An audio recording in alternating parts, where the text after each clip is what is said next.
Je vais vous expliquer mon témoignage, même s'il y en a qui me connaissent déjà, je vais l'expliquer en vitesse. En fait, moi je suis née dans une famille cambodgienne, d'origine cambodgienne, mais mes parents étaient bouddhistes. On est bouddhistes dans ma famille.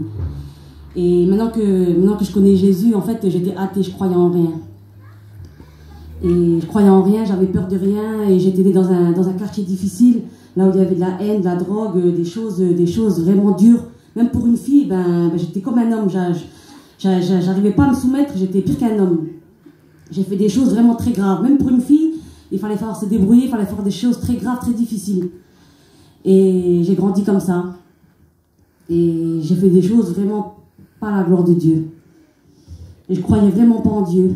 Et un jour, j'ai rencontré mon mari, j'étais jeune, j'avais 13-14 ans. Ma belle-mère, elle est là, elle a fait plus de 1000 km pour venir ici, pour me voir chrétienne, elle m'a jamais vue chrétienne. Amen. Et moi, je croyais pas en Dieu, mais ma belle-mère, elle me parlait de temps en temps de Dieu. Elle me disait, ma belle-mère qui est chrétienne, mais ma belle famille, mon père et ma belle-mère qui sont chrétiens, et pas mon mari. Et elle me parlait de temps en temps de Dieu, elle me disait, mais prie Seigneur, prie pour ton foyer, si ça va pas, prie. Et moi, je disais, mais je vais prier qui? Je vais parler à qui? Mais vous êtes folle, moi je la croyais pas. Moi, je croyais que en ce que je voyais. Si je voyais pas, je croyais pas.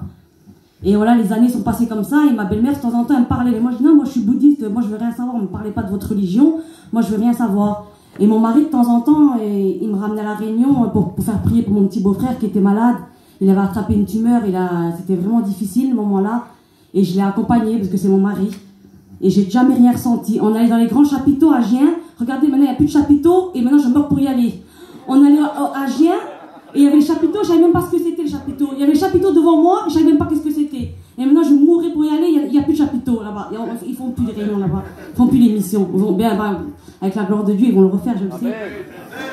Et voilà, les années sont passées comme ça, Moi et mon foyer, ça allait pas, j'arrivais pas, même si ma belle famille, sont manouches, ils m'ont tous accepté.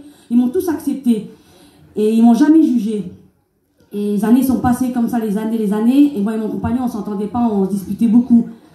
C'est pas passé une semaine, je dis la vérité, parce qu'on est entre frères et sœurs, je vous le dis. C'est pas passé une semaine sans dispute, sans bagarre. Peut-être ça arrive à des sœurs là que je parle, mais je le dis.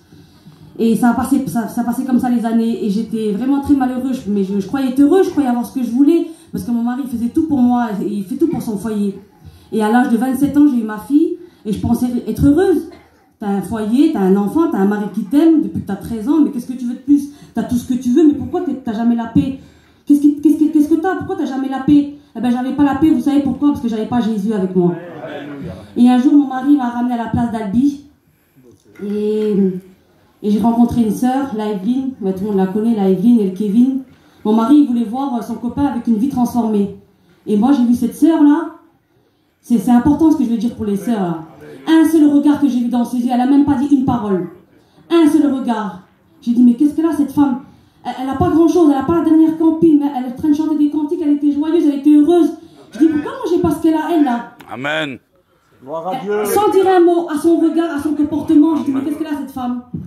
Et je suis rentrée chez moi le soir, je vous dis la vérité, j'ai jamais prié de ma vie. Seigneur, il m'entend. J'ai jamais prié de ma vie. J'ai entendu que mon mari et ma fille dorment. Je me suis mis à genoux et j'ai parlé à Dieu. C'est la première fois de ma vie que j'ai parlé à Dieu. J'ai ouvert mon cœur à Dieu. J'ai dit, Jésus, si tu existes, je voudrais être comme cette femme que j'ai vue sur la place là. Et instantanément, ce soir-là, j'ai ressenti quelque chose, j'ai ressenti Jésus me prendre dans ses bras. Amen. J'ai senti quelque chose me serrer dans ses bras, et en une seule nuit, j'étais délivrée. Je ne chouravais plus, je fumais plus. Mon comportement, il a changé, je me soumets à mon mari. Je m'habille différemment, je parle différemment. J'arrive à me soumettre. Et voilà. Et maintenant, j'ai la paix, la joie. Et regardez, mon mari se tourne vers Dieu. Je suis contente, il m'a ramené à la mission. C'est la première fois qu'il me ramène à la mission. Et je suis contente d'être là, même je suis avec mon camion, je m'en fous, je dors dans le matelas, je suis bien d'être là. Amen. Et voilà. Et ma belle-mère, elle a fait plus de 1000 km pour venir, pour me voir chrétienne, et voilà. Et je rends gloire à Dieu. Et je vous aime tous, et voilà. Amen. Que la paix de Dieu